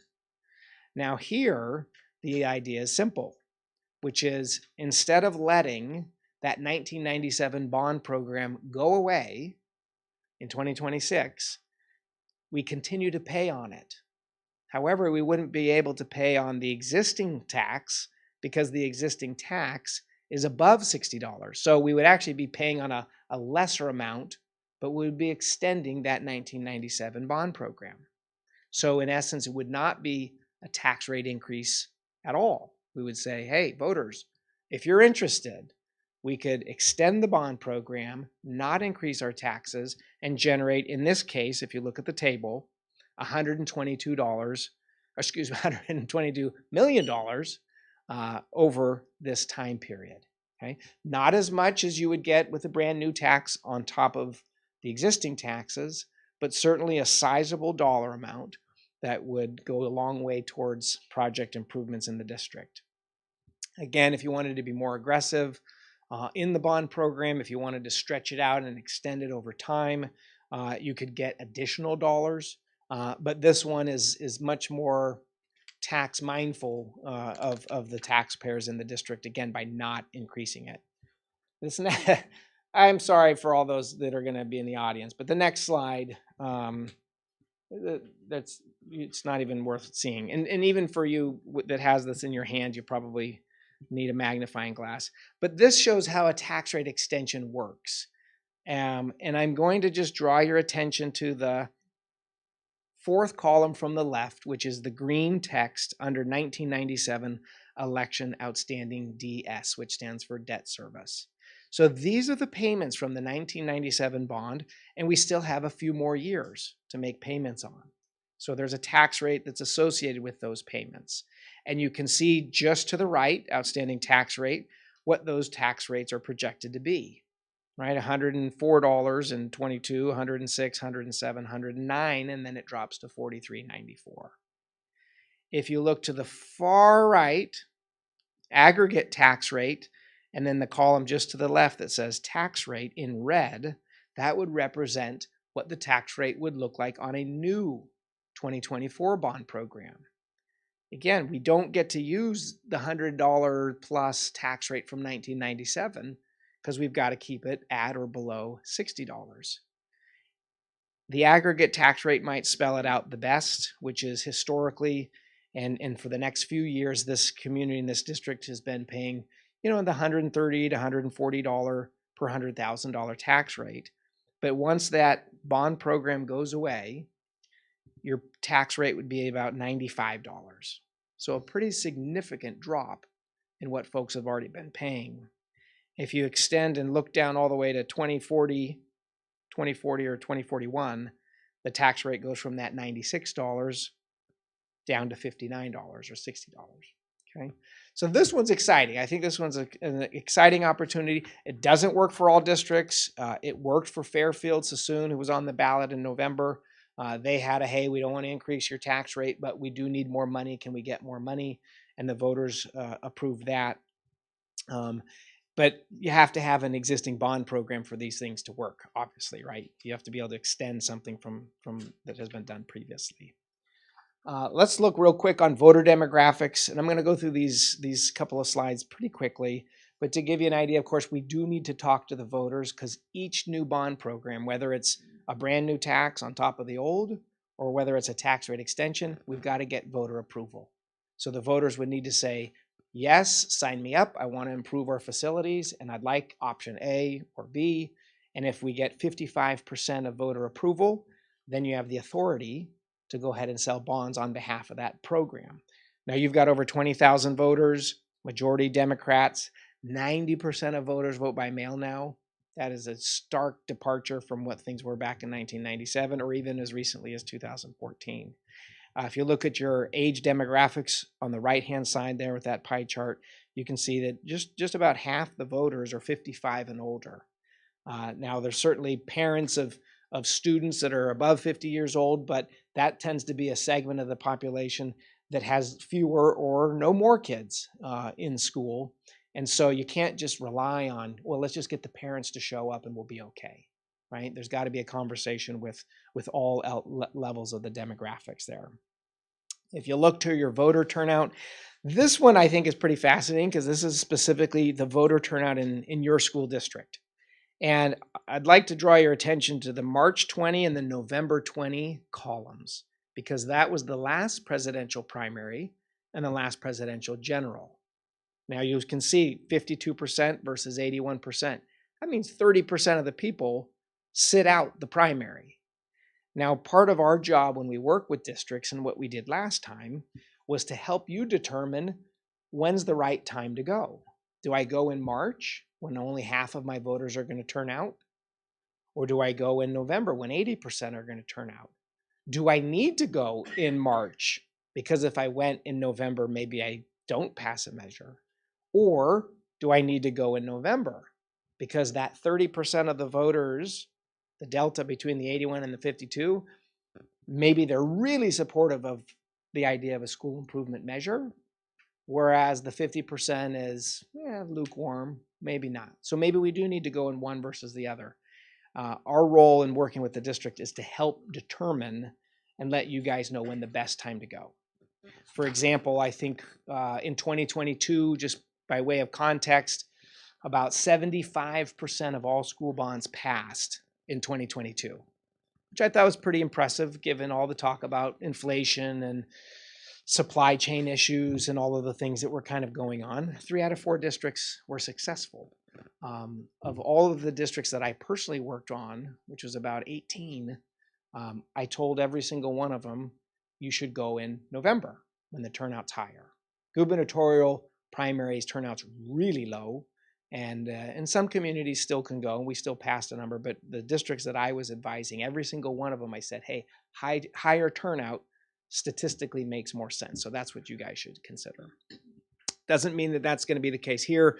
If you paid attention on the very first slide, the district was successful in June, successful in March, and successful in June. So Benicia has had success in all 3 primary type elections.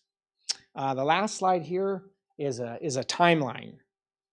Now this looks towards March because I'm a big believer in the process, and that process is not what John thinks makes the most sense because I've got 25 years of doing this, or what Tim thinks is the most sense because he's been here forever, or what the board thinks is the most sense because you've been talking to people at the barbershop or the restaurants or whatever, right? The idea is there's a process, tried and true, that we should listen to, which is simply, should we go explore this whole concept? Do we have needs? And should we ask the voters, hey voters, what do you think about helping to pay for those needs via a school improvement measure as you've done before? What do you think?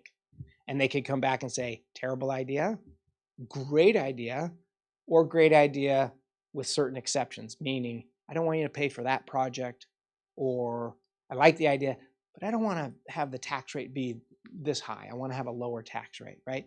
So they give us this feedback, this community feedback, and we get it through both quantitative means, which would be a telephone voter survey, and qualitative means, which is having conversations with the city council, the mayor, the chamber, the refinery, right? We had all those conversations the last time in 2014 to say, what do you guys all think? And then when you take those qualitative conversations and you match it up with the quantitative survey, then a resolution is presented to you, and there's no questions or even guessing. It's like, this is the resolution for this date, for this bond amount, for this tax rate, for these projects, and then here's the data to support why we're doing what we're doing. And those are the programs that are the winners. Those are the ones that are successful because you've taken the time to do that. But all told, when you look kind of down into the middle of this page there, it says deadline to submit resolution calling the election. The actual deadline would be December 5th, which is I think it's the 5th, the first Friday in December, 88 days before the March election. So as a board, you would be taking action in November to get on the March ballot. Again, assuming that March makes the most sense.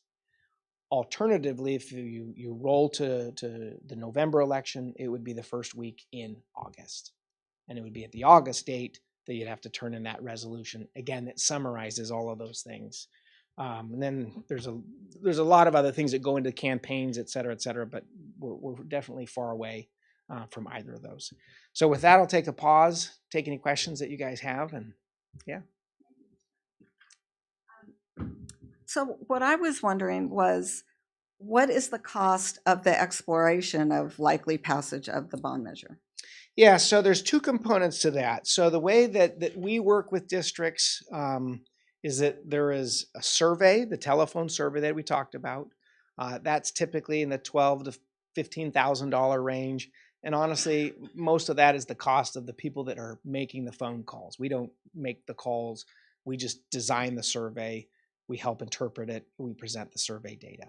And that's a district obligation. So when we talk about skin in the game, what does the district need to do?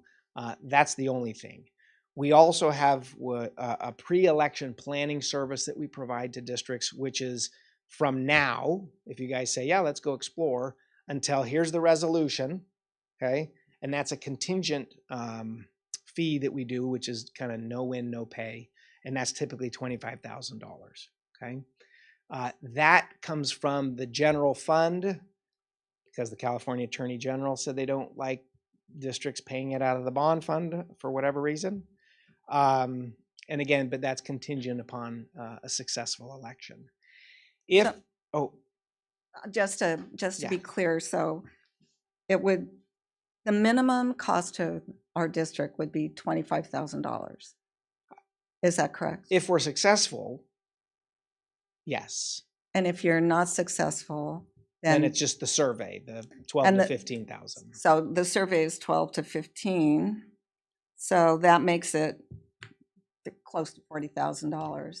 If we're successful, yes. And if we're not, then it's just the survey component. But yes. Which is 12 to 15,000? 12 to 15, yeah. And the reason for that range, if you're like, well, why don't you just pick a number?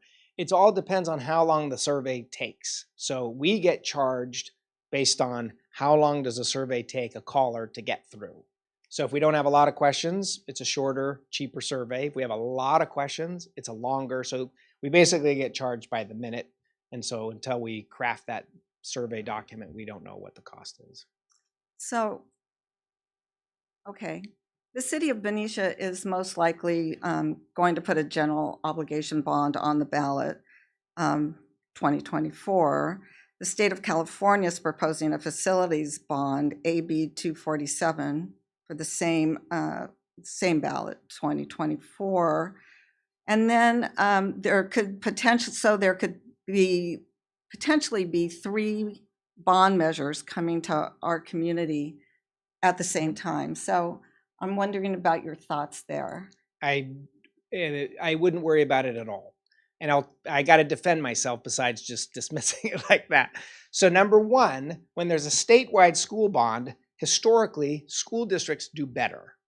So there's plenty of data, right? We got 24 years of history, recent history with Prop 39. There's been 4 or 5 statewide school bonds on the same ballot. And you could say, do you do better with a statewide school bond or without? And statistically, you do better with. So that's actually a plus. Number 2, and I wouldn't even call it pick a fight, but the school district is in a far better position to be successful than a city. And I'll give you an example. Shasta County, 2016 presidential, we had Shasta College bond, Shasta High bond, Cascade Elementary bond, and the city of Reading. So people were looking at 4 direct taxes, because a statewide bond isn't a direct tax like a local measure is. The college, the high school, and the elementary bonds all passed in Shasta County, 2016. Yeah. So should we be mindful of it? Yes. Can we test things like in the survey? If you knew, voter, that Benicia City was going to put a bond on the ballot and we were going to put a bond on the ballot, would you vote for both? Would you vote just for the city? Would you vote just for us? Or would you vote for neither? Like, that's data that we would want to ask in the survey. And we would be able to say, hey, you're in trouble, which I don't think you would be. Again, cute kids, schools, more connection. But we certainly want to ask it. Again, we don't want to rely on my opinion or anyone's opinion, right? It's really data driven. But initially, that would not be a concern to me. Again, the state would be a plus, actually, and the city would be a neutral. But it could be a problem, and that's why we would want to test it out. I have a question. Mm-hmm. Do you have any data on the success of bonds for school districts since 2020 or so, and just the last few election cycles? Yeah, so November of 2020, so middle pandemic, 80% success rate, but there weren't a lot. Everyone was afraid, to go, but a lot of districts are like, well, we're going anyway. I think we were 9 out of 10, so we were 90% of the districts that we had. June of 2022, you had 80% as well. Again, not as many districts going statewide. And then November of 22, you had a really big sample size. There were 100 districts that went, and 71 were successful. So, but that's good, but it's not great, and it's not traditional success rates. Historically, about 80% of districts are successful, historically. So you could say, well, it's a little bit below average, but you're in the middle of a pandemic and inflation's a big deal and there's all these other things. But it does also tell us, hey, the water's fine for a lot of districts. 100% success rate in Ventura and LA County, for example. And a lot of success, in the Bay Area, as is always the case. But by no means deciding to explore the feasibility doesn't mean that Benicia is going to pass. But it could, and if you have the need, then we should explore. But again, you get the idea. I'm very data driven, very scientific driven, very much do the process, interpret the information, and if it's a thumbs up, fantastic, thank you so much. If it's a thumbs down, that's too bad, back to the drawing board, but at least we've asked. And the unique thing for you guys, I think, the ace in the hole, if you wanted to call it that, would be the tax rate extension concept, which has been wildly successful with districts that we've worked with. And on that point there, how much longer do we have to take advantage of the tax rate extension on that 97? I'm glad you asked, and this is going to be like, this isn't the hard sell, but the last payment's August 1, 2026. So what that means is the tax collection for that August 1 payment is in 25-26. So it comes off the rolls the next go around. So you have this window in 2024. Next one's not until 2026, and the tax rate will have been off the roll by then. If you went in June, you might be able to make the case that, we can hurry up and put it on there, but yeah. Did you mention that school districts can only put bonds on the ballot in even numbered years? I didn't, but Okay. I thank you for that softball, Tim. Yeah, if you, in order to enjoy or benefit from Prop 39, which lowered the threshold to 55%, one of the taxpayer safeguards, in addition to like the $60 cap, is that you have to go on a regularly scheduled election date. They don't like little, special elections. Stealth elections is what they've referred to them in the past.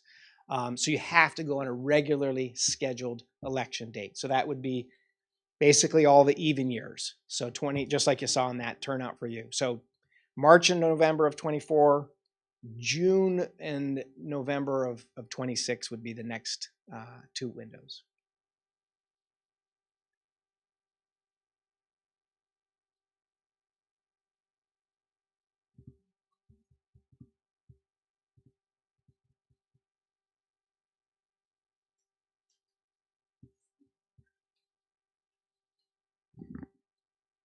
I believe when we did this before, I think it's allowable for a district to consider using some not bond funds, but some facility type funds to pay for the survey. Survey, correct. Yeah.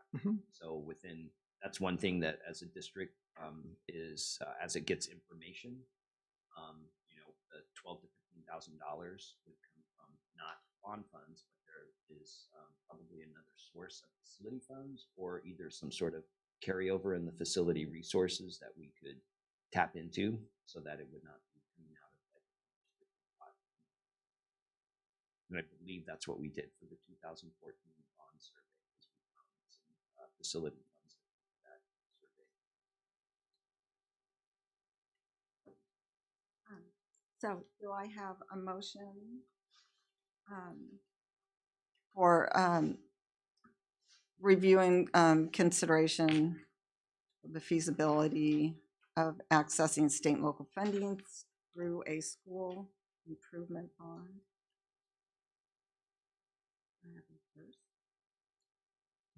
I'll make a motion to to I need help with this one. I'll make a motion to vote. Thank you. I'll make a motion to consider possible action of directing staff to look to assess the feasibility of the bond. Is there a second? Trustee Rhodes?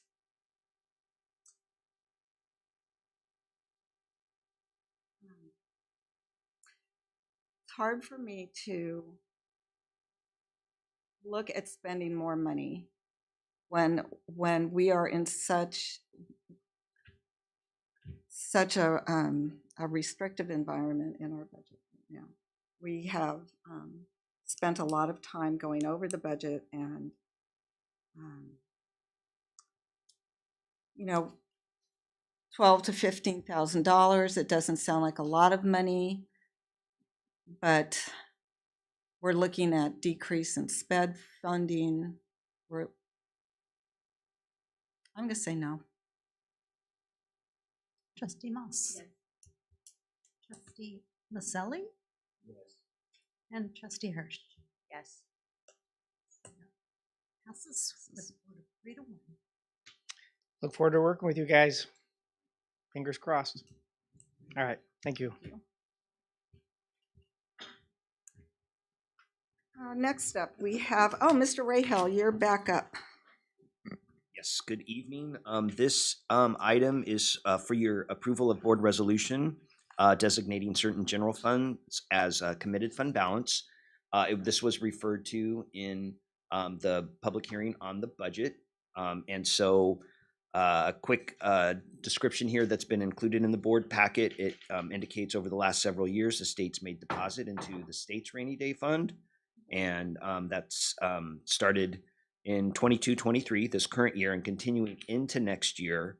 The state has met the obligations or the deposit threshold in the ed code, and that caps a district's unassigned fund balance at that 10% cap amount. And so it allows for a board approval of committed to be in compliance with that 10% cap. Should the need arise in the future for the state to make distributions from that state rainy day fund, there's no distribution method that's set up. And so what that means is that even though a state has set up this rainy day fund, we are not able to determine how much, if any, that our local school district would get. So it's a good thing, but we just don't have any of the details that said, what can we get out of that rainy day fund? In any case, in accordance with the Accounting Standards Board, committed fund balances constrain funds as approved by the governing board. And so those constraints, they can be removed or modified by future action of the governing board. And we've included in this packet, there is an organization in California, the Fiscal Crisis and Management Assistance Team, FCMAT. They put out fiscal alerts on this particular subject, and that's attached in the packet on page 3. It indicates that these constraints can be removed at any time by just a future action of the school board. So committing these funds will ensure compliance with Ed Code. And with the resolution on committing fund balance, we're also able to provide a positive certification for the 23-24 budget that was presented earlier this evening to be submitted to the county and to the state. And so we are recommending the school board to review and approve the attached board resolution designating certain general funds as committed fund balance. Thank you. Is there a motion to? So if we don't do this, our budget's not going to get approved by the county. Am I understanding? Basically, yes. Is there a motion to approve resolution 22-23-19? I move that we approve resolution 22-23-19. And is there a second? Thank you. Trustee Grubbs. Yes. Trustee Moss. Yes. Trustee Maselli. Yes. And Trustee Hirsch. Yes. Thank you. And next up, we have Mrs. Stephanie Rice, Director of Ed Services.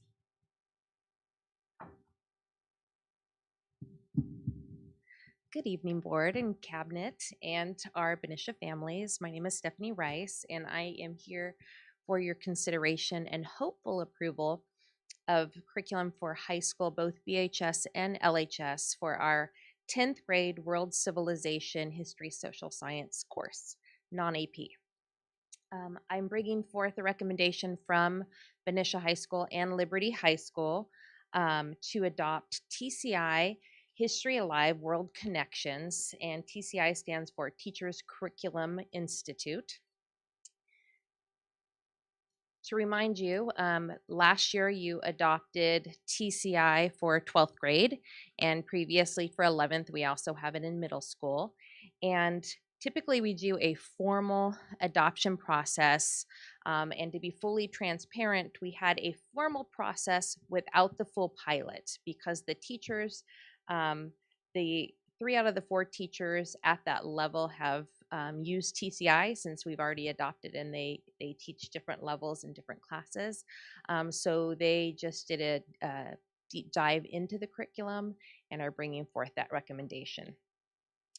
TCI, some of the feedback from them is to remind you that it's very inquiry based. So the highlights of this curriculum is that it is engaging to the students. The overarching structure of the inquiry based is the students start out with previewing the themes and posing questions that they want to answer through their studies. And then they go through different methods such as, interactive activities. There's games to bring them in, simulations, reading, and assessments throughout. And then they dive into primary sources, and all in trying to answer the questions that they posed for themselves that they wanted to answer according to the theme.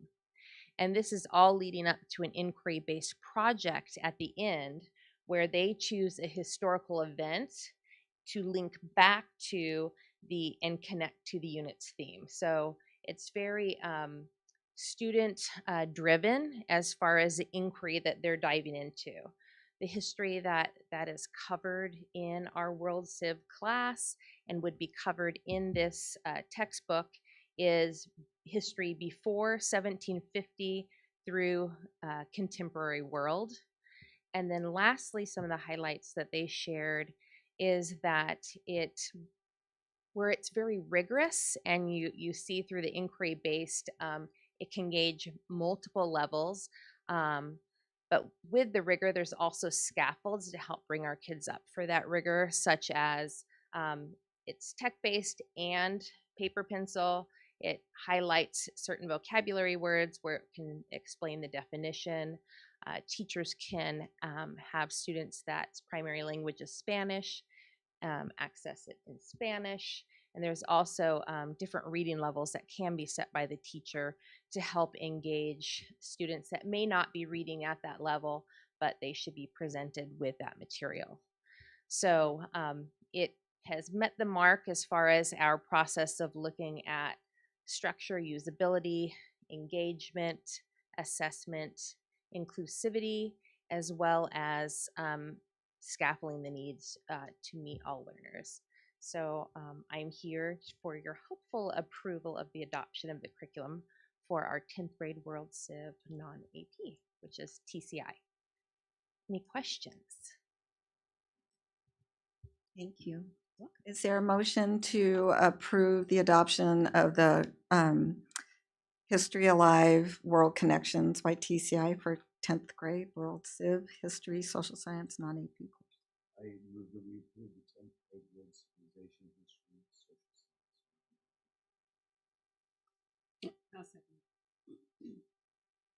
Trustee Grubbs. Yes. Trustee Moss. Yes. Trustee Maselli. Yes. And Trustee Hirsch. Yes. Thank you. And Dr. Beetson, I believe you are up now. I am. Thank you very much. We have an attachment to this. I think you have that up on your computers. So we have, remember in the LCAP presentation, we had almost 14 million one-time grants. Last time or the time before I presented, there were more one-time grants coming, but we didn't have all the detail around them. This is one of those newer one-time grants that are coming. It is called the Discretionary Arts, Music, and Instructional Materials Block Grant. Can be used for a variety of things: instructional materials, instruction and content areas, professional development, school climate, operational costs, programming, COVID costs, so lots of flexibility with this. It does need to be adopted at a regular board meeting. The funds must be encumbered by 25-26 school year, and we have an expected revenue of $1.3 million as of the May revise. It was 1.7, and then the May revise came and it's 1.3. And so using the same process that we've used, we have been able to allocate these funds with your hopeful approval tonight to continue those actions and service that is already in the LCAP and in the budget that Mr. Rahill presented earlier. Any questions? No. Do I have a motion to approve of the Arts, Music, and Discretionary Block Grant? I'll make a motion that we approve it. I'll second. Trustee Grubbs. Yes. Trustee Moss. Yes. Trustee Maselli. Yes. And Trustee Hirsch. Yes. And last but not least, we have consideration and approval of the need for fully qualified educators, and Dr. Kush, I think you're up. I just said that wrong, didn't I? Sorry. Good evening, Dr. Gill. Superintendent and community members. This is an annual item we bring, and this has to be approved by June 30th, just with the anticipation, in spite of trying, in case we are not able to find fully credentialed teachers, so we have your permission to hire teachers who may not have fully credentialed in certain areas. In the attachment, we have listed potential. That doesn't mean we will need that many. So we just wanted to get your approval so we can continue hiring throughout the summer. So do I have a motion to approve the declaration of need for fully qualified educators? I move that we approve the declaration of need. Roll call, please. Trustee Krebs. Yes. Trustee Moss. Trustee Maselli. Yes. And Trustee Hirsch. Yes. Thank you. And we have come to the end of our meeting. It's 8:10. Thank you, everybody. Close out.